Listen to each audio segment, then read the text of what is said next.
Hi everyone, it's Sara, And Renee. and welcome to our third episode of Media from the Margins. We have a very special guest today, which Renee will introduce later, but just so you know, we are recording this episode virtually. If this is your first time tuning in, this is a brand new podcast that explores ideas, stories, and experiences that often live in the margins. We are five University of Guelph students partnering with the Guelph Resource Center for Gender Empowerment and Diversity, known as the acronym GRC, GED, or GERKID, and our on campus radio station, CFRU 93.3 FM, to open the door for discussion about topics related to mental health, accessibility, and healthy relationships. To stay up to date, you can follow Gurkhead on Instagram at GRCGED, and you can also give us a sub on YouTube to be notified whenever a new episode comes out. Today, we have a really exciting guest from Student Accessibility Services at the University of Guelph.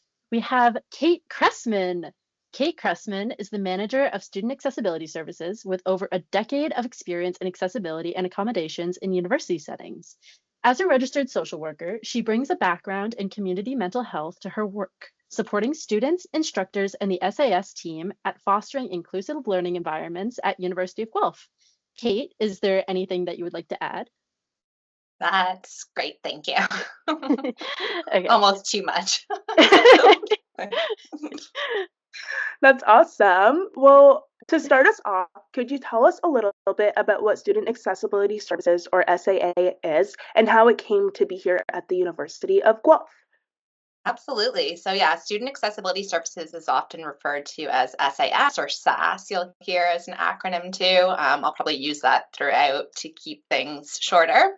But essentially, we're the Disability Service Office here at University of Guelph. So every university or college in Ontario or Canada has a similar office that helps to meet our institutional duty to accommodate under the Ontario Human Rights Code. So our key purpose is to provide academic accommodations for students with documented disabilities, with the goal of providing equitable access to university education. That's I'm awesome. sure I'll get more into those details, but to answer the second part of your question, I'm fairly new here at the University of Guelph. So I just started in 2024, so I'm not sort of overly familiar with the history of how SAS has evolved here at UOG, but I think accessibility offices in Ontario really have evolved over time. So they started small as sort of informal supports and then grew with student advocacy and human rights legislation. Also, as provincial funding and sort of the AOTA, the Accessibility for Ontarians with Disabilities Act, those things help to formalize and professionalize this work. So SAS today is really a result of, I think, decades of advocacy and legal change, and like a growing understanding of the importance of accessibility on campus.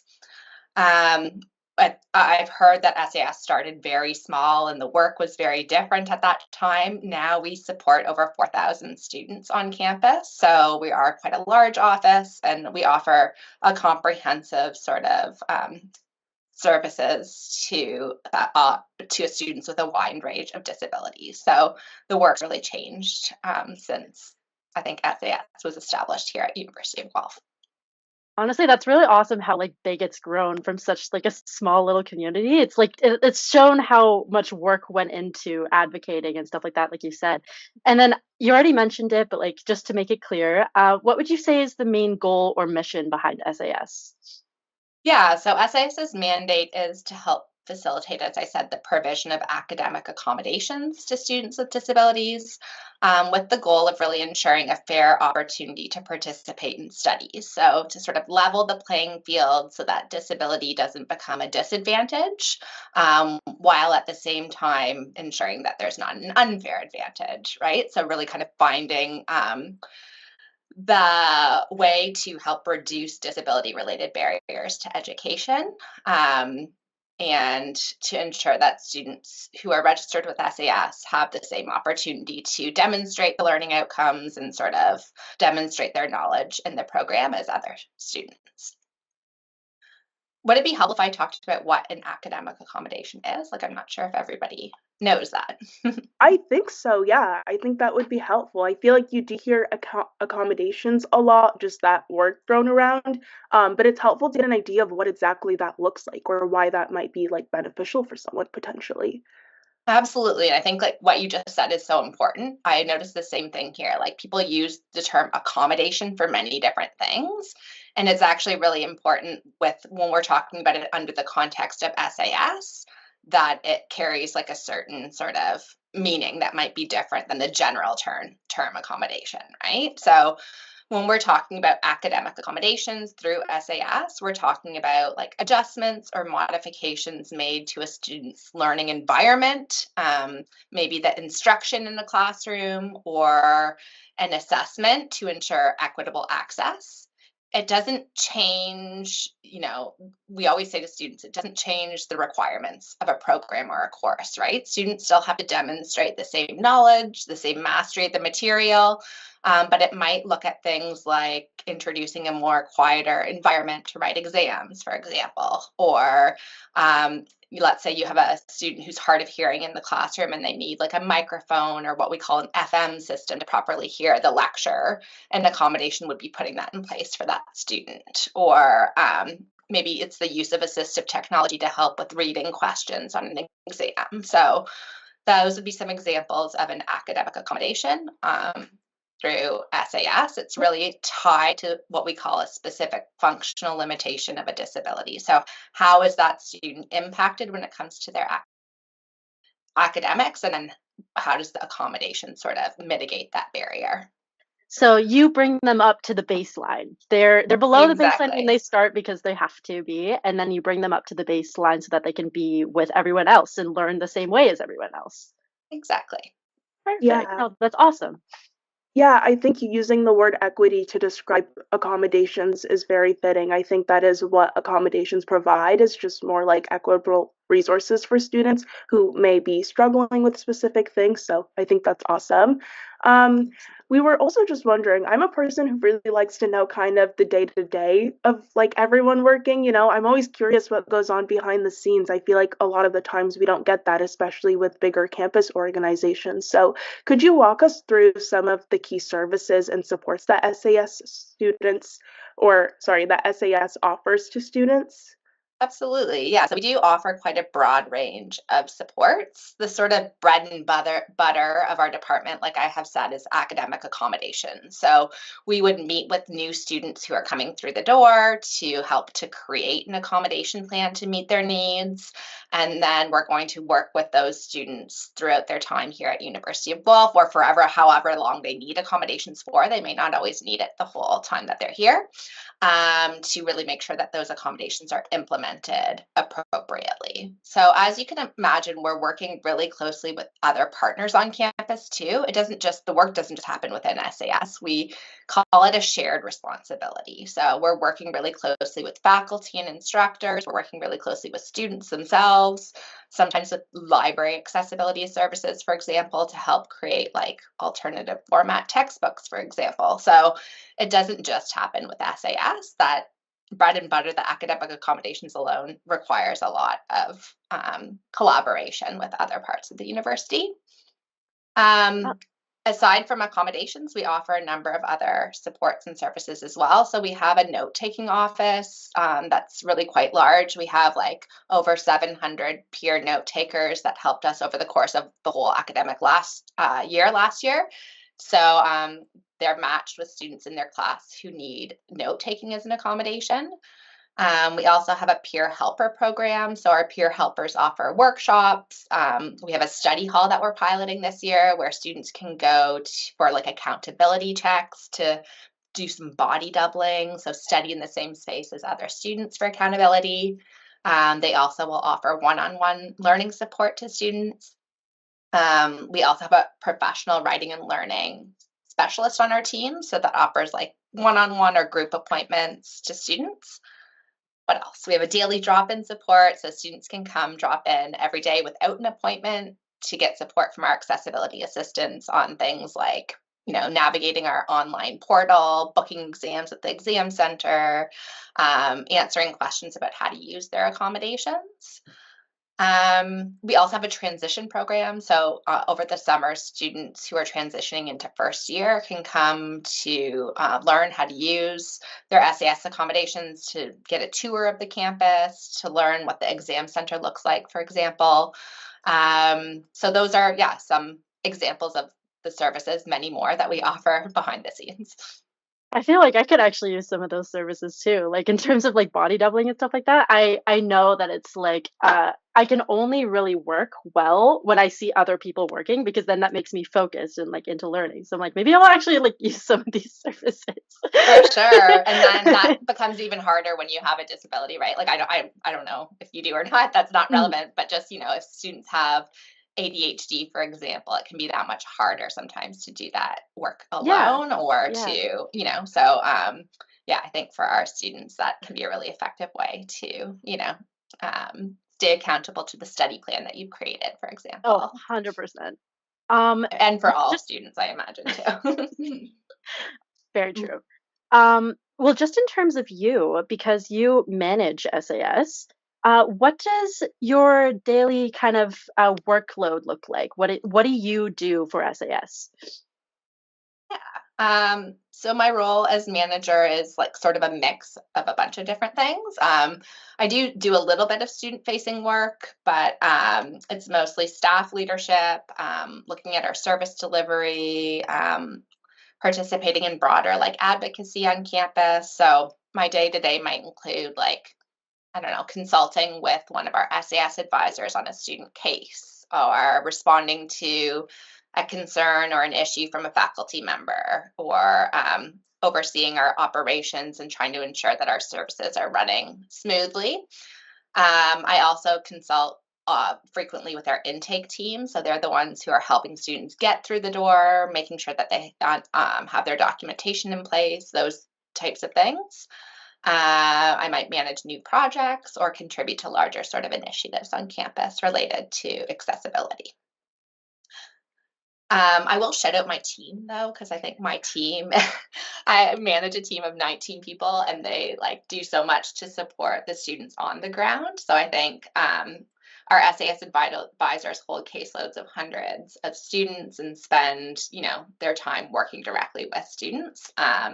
We also have our accessibility assistants who do our daily drop-in program, and they meet with hundreds and hundreds of students a semester to sort of help them with those day-to-day challenges. So I'm very fortunate that I get to work with an incredible, like compassionate and hardworking team. So I'll shout them out here too, because it feels like they need acknowledgement.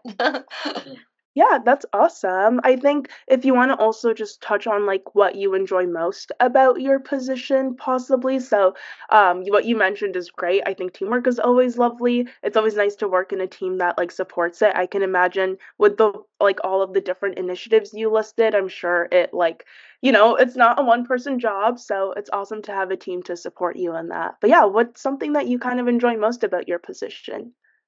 hmm I mean, I definitely, like I said, enjoy the team that I work with. I feel very fortunate to have such a strong team. I mean, most of us get into this work because we're here for the students, right? To like support the students and to make sure like we find meaning in the work that we're doing around accessibility and accommodation. So I think what I enjoy most is watching students sort of, I don't know, gain confidence, I guess, like seeing them learn how to advocate for themselves, like find, the transition to university, I think is huge for any student, but then there's like added layers for students with disabilities, right? In terms of just, I think, the amount of effort that it takes them to manage their academics and navigate the larger system. And then, just watching them to sort of develop their own confidence and skills, and take risks that benefit them in the long run. I think that's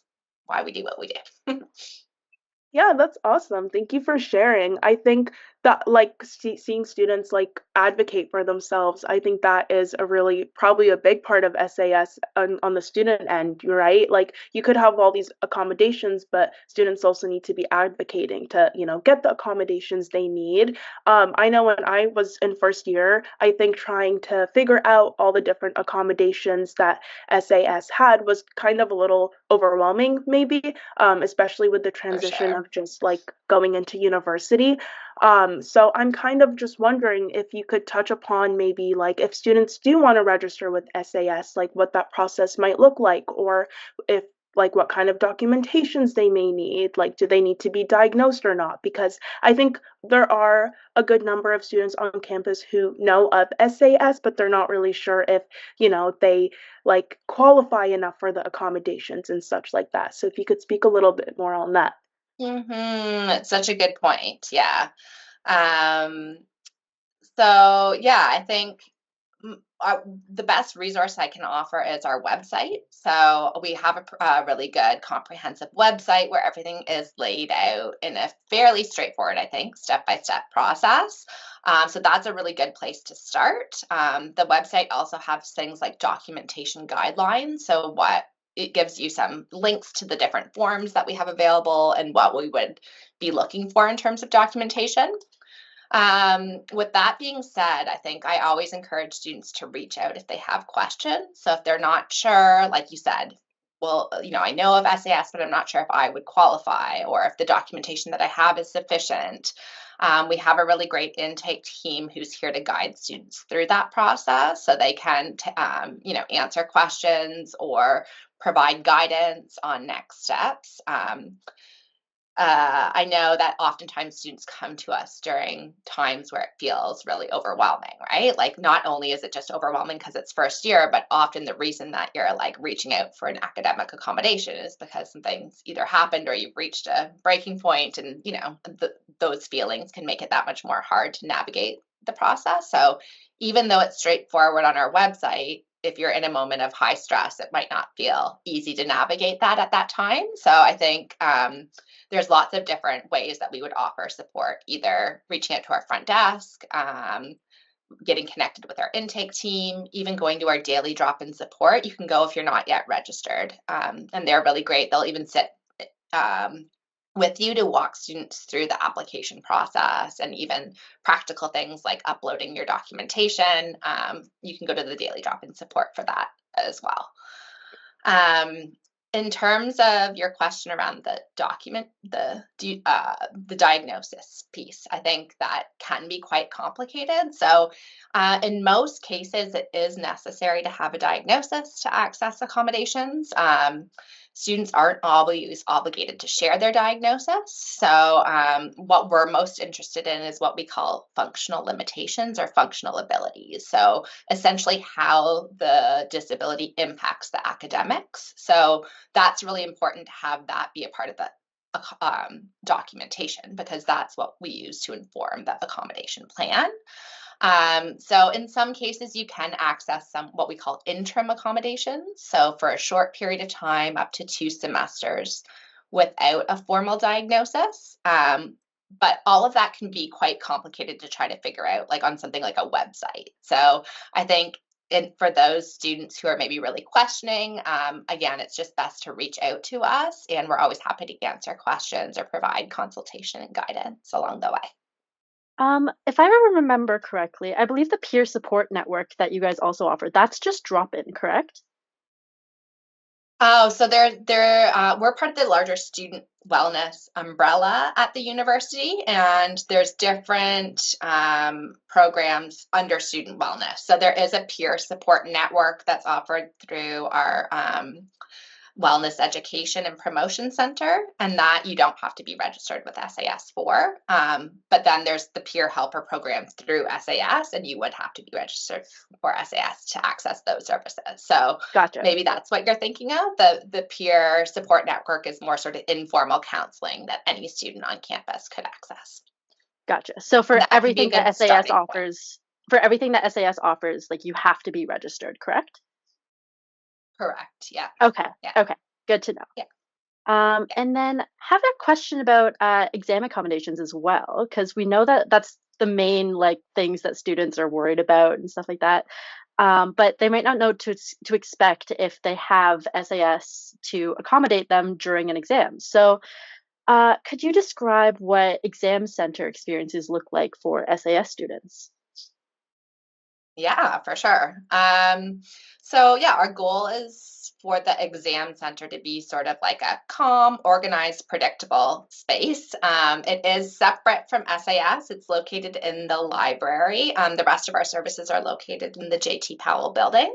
So the exam center is on the second floor of the library. So sometimes students may actually be writing in alternate locations, though. The exam center space is actually pretty small, but during final exams, especially, there's lots of students who are writing exams at the same time. This semester, we have one day that there are going to be 500 students writing in the SAS exam center. So they all won't fit in that small space. So they may also write at an alternative location, and the student would be notified of that in advance. But yeah, if it's during the semester, you're probably getting used to going to the exam center and getting familiar with that space. When students arrive, they would check in with the staff there. There's a locker to store their personal items, and then they would be escorted to like the testing room where they'd be writing the exam. The size of the room might vary depending on the student's accommodation. So there could be a small room, a reduced distraction space, or an individual space. There are efforts taken to try to create like a really calm, reduced distraction space. So there's like partitions on the desks, for example, to reduce like visual distractions. There'd be things like earplugs available to all students to reduce noise distraction if needed. And then there would be staff or like invigilators present throughout the exam to answer questions or, monitor timing and ensure like academic integrity like any other exam on campus. In Yeah, terms of the physical exam itself, is it the teachers that give it to SAS when they know that a student needs accommodations? that's a great question. Yeah, so it's all done. We have an online system that we use. Students have their end where they go in and book their exam with the exam center. That kind of tells us that the student wants to use their accommodations in the exam center. And then we have a faculty portal where instructors go in on their end and they can see what the student's accommodations are, but they also would upload their exam there. They would input the details of their exam for the exam center. So let's say, all students in the class got like a one-page formula sheet or something, the instructor could put in those parameters what everyone in the class is allowed so that that student would have the same, I guess, like rights and permissions as other students in the class. Okay. Would you be talking directly to teachers most of the time, or is it always just like through the website where it's like the student kind of has to take charge of their own kind of services, where it's like they have to like talk to the teacher and then they would have to talk to SAS, or do you talk directly to the prof? Yeah, that's a great question. So, kind of a combination of both. So, once SAS determines with the student what will be in their accommodation plan, the student at the beginning of every semester needs to go into the student portal, so like the online system, and choose which accommodations that I have access to do I want to activate for the semester. And that might look different for different courses. So, they have the sort of they're empowered to choose what accommodations they feel like they need for different courses. Those accommodations then go to the instructor, so the instructor is aware of what accommodations the student has access to for the semester. If all goes smoothly, the SAS may not need to get involved, right? Like, let's say the student has extra time on exams, they book their exam with the exam center, they go to the exam center, there's no issues. We may not be necessarily talking directly with that instructor. Um, if there are any issues with an accommodation. So if a student's requested to use, let's say, an extension on an assignment and the prof said no, then we're going to step in and help to, have that communication with that instructor on behalf of the student or work with them to try to work that issue out. Got Or if an instructor comes to us and says, we can't accommodate the student in the class, like I don't do audio recording or whatever, then we're going to work with them to find an alternative that will work for the student. So it is usually only if there are issues or questions or challenges that arise, that we would get involved. Gotcha. So you're the second voice for the student if something arises. Absolutely. And we're there, All yeah, right. to support that That's process. awesome. And like you said before, I think, self-advocacy is a big skill to develop, right? So we don't expect that every student comes in having the skills to be able to do that. So we're also there to work with students around like building the confidence and skills to like, how do I reach out to my instructor? How do I, have some of those initial conversations? And then when is it appropriate to reach out to my SAS advisor for more support?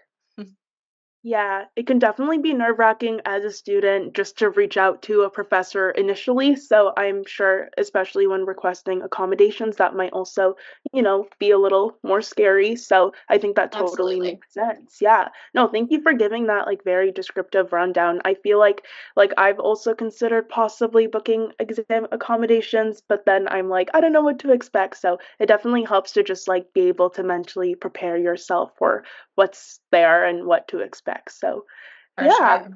And then also just to share a little bit more about me as well. So this semester, I decided to be an SAS note taker volunteer, and I was Awesome. super surprised to see how like easy it was for me to upload my notes, and as well how like beneficial it was, even for just to motivate me to go to class. And like I feel like it's only taken probably like maybe 5 minutes after class to upload my notes, and I've had a better attendance than usual because I'm motivated to go by being a note taker. So, just kind of speaking on volunteer opportunities, are there ways that students can get involved with SAS, whether it's through volunteering, advocacy, or peer support opportunities?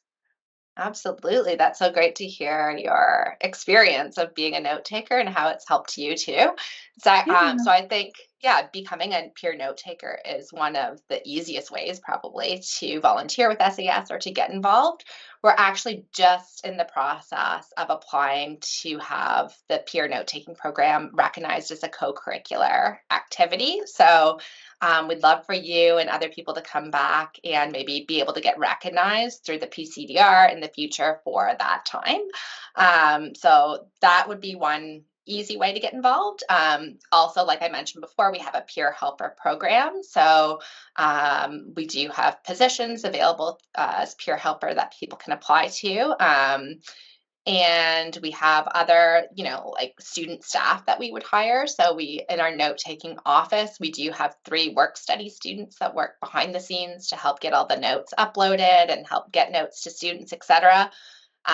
We have, I explained the transition programming before, so that Start Accessible program that happens over the summer. We have student leaders and staff that work in that program as well. So um, yeah, I mean, it might be smaller ways to get involved, like through, completing surveys or feedback forms on behalf of our department to help us like understand what the student experience is. The larger student wellness department has a student advisory group too, so that could be another really cool way to get involved if you are, engaged with the student wellness services or with SAS. So yeah, lots of Honestly, you guys ways. kind of convinced me to be a note taker as well. Great. Amazing. Because yeah, like hearing that it helps Sarah like be able to go to class more because it's like you feel like you have a job, you have a responsibility, right? So it's like you're like Mhm. I have to do this, I have to be good at it and stuff like that. So it's like having that form of motivation, even just to help others, is so great and helpful for us to be motivated to do better for ourselves too, right? Absolutely. Um, I love that. and then that's a question. Is there any misconceptions or things you think people don't understand about SAS that you would like to share with everyone? hmm that's a really good question. I think a couple of things come to mind. So, I do think one common misconception is that accommodations can give an advantage to a student. So, as we talked about earlier, in reality, accommodations are simply sort of reducing barriers so that we can level the playing field and students can show what they know. So, I do hear that sometimes. I think another misconception is that only students with visible disabilities qualify. So, or just the word disability. Not all students sort of self-identify as having a disability necessarily. So most of the students that we do support here have disabilities that aren't outwardly apparent, right? Like an invisible disability. So mental health condition, a chronic illness, could be ADHD or a learning disability, for example. So when in doubt, just reach out and ask, because you may be eligible for support that you don't know you are eligible for, as you said before, Sarah. Yeah, that's great. I feel like it's really important for everyone to be mindful of the language that is used around SAS, but also just in general, it's good to just be mindful of that. And yeah, I definitely agree with just again going back to accommodations being more of an equity thing as opposed to like taking something away from someone or giving someone something like extra. So that's definitely a good way to frame it. Mm-hmm. You've touched on this many times throughout like the episode so far, but just to kind of summarize it, why do you think the work that SAS does is so important, both for individuals and for the campus community as a whole? Mm-hmm.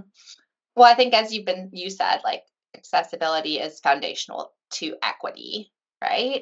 So I think when students have the tools and sort of conditions that they need to participate fully in their education, then they can thrive academically and personally. I think beyond the individual student too, that accessibility really strengthens the whole campus community. So it encourages, instructors to think about how they're designing their courses in an inclusive way. It reduces stigma the more we talk about it. I think more likely that people are to reach out. It fosters learning environments where students feel like they belong. So I think you talked about that sense of belonging earlier, which, yeah, so I think it's important on many different levels. Yeah, I think also having the ability to go to SAS, like in terms of students who like are coming into university, they might feel like because they have a learning disability or whatever else might be going on, they might feel like university might not be for them because it's too hard, or they've seen people that have like been struggling and they're like, oh, but like I'm so far behind already, I'm going to be struggling even more. So like having this service available is almost like a motivator to for high school students maybe coming in to go to university, being like, hey, we have something to support you. We want you to come. We want you to be a part of our community. And I think that's awesome. Absolutely, for sure. Yeah, I think that's probably like why it's grown over time as well, right? Like uh, just the fact that students with disabilities are given accommodations have probably like opened up opportunities in a university or like post-secondary setting that might not have been possible previously. So yeah. Exactly, exactly. Looking more into the future, are there any new exciting projects, initiatives, or areas of focus SAS is currently working on? Yeah, we are. I'll share one project that we're currently in the process of creating sort of a peer-based program to support students with autism on the autism spectrum disorders. So you do students who would be registered with SAS, but we did receive a generous sort of alumni donation, and this is what our team identified as an area of need for our staff and our students. And neurodiverse students are one of our fastest growing populations. So, students with autism spectrum disorders or ADHD, and the specialized supports available to best support some of the unique needs of the student group is sort of lagging behind. So, we're excited to sort of fill a gap in SAS and on campus by offering a more targeted program to our neurodivergent students. So that's one, yeah, exciting project that we're in the process of putting together.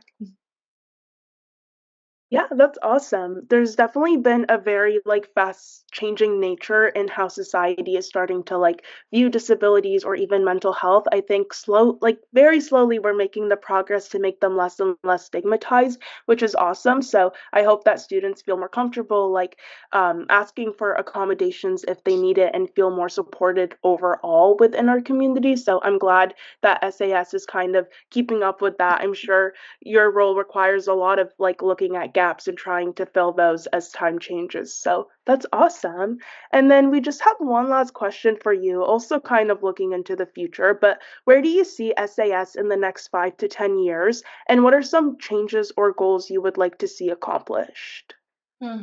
Such a good question. It's always nice to dream a little bit. Yeah. Yeah, I think,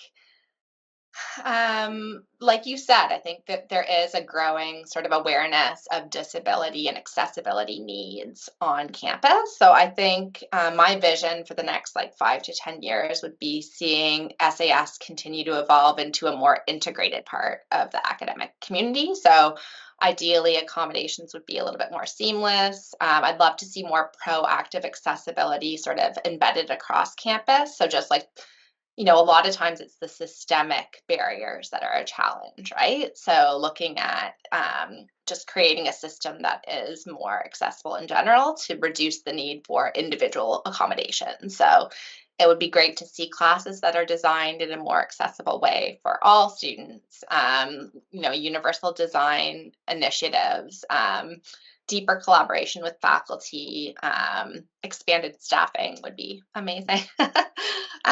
So yeah, I think what I really see though, and the direction that we're heading, I think is just sort of finding collaborations with faculty and with maybe the Office for Teaching and Learning and the larger accessibility initiatives on campus to sort of, yeah, look at beyond just what SAS can provide and what we as a whole campus community can provide from an accessibility lens.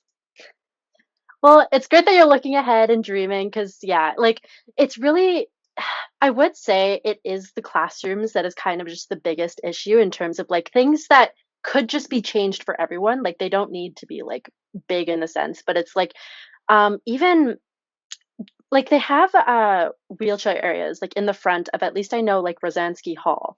But it's like I know a lot of the other classrooms can sometimes be really inaccessible. Like I'm thinking of uh, there's the small classroom. I can't remember what it's called now, but it's the one that it's in like the one building and they have like really tiny desks and stuff like that. And I've seen they do have a wheelchair accessible area, but even that is like ridiculously small. Mm-hmm. So Mm-hmm. it's like just kind of updating some of these old buildings to just be like accessible for everyone, no matter what kind of like disability they may have. It's very helpful in that way to not have to be like, hey, like I need someone to help me get up the stairs just because there's no wheelchair ramp or whatever like that, right? Mm-hmm. Mm-hmm. Um, Exactly. Yeah. but yeah, well, we would like to thank you so much for allowing us to interview you. We really appreciate you and the work you do sounds amazing and so important, and it's so beneficial for us to know more about it. And we really hope that you listeners feel more comfortable contacting SAS and using the services they have to offer. Yeah, before I close up the episode, is there any like last words or anything else you want to share? Just thank you for inviting me. Thanks for reaching out and thanks for hosting this discussion. I think it's important. Yeah, of course. I mean, you just explained so much of the work you do. I'm sure you're very busy. So thank you so much for taking the time out of your busy schedule to meet with us. We really appreciate your insights and we hope that our listeners are able to also take a lot of things out of it. So thank you so much. For our listeners, if you haven't already, please check out our past 2 episodes. We have our first episode where we talked about loneliness in university, and in our second episode, we interviewed Dr. Enberg, where they talked about healthy relationships. If you ever need any support or resources, you can check out GRCGED, grcged.com for more information, and we'll also have the SAS website and information linked in the description below. That's all for now. See you next time on Media from the Margins.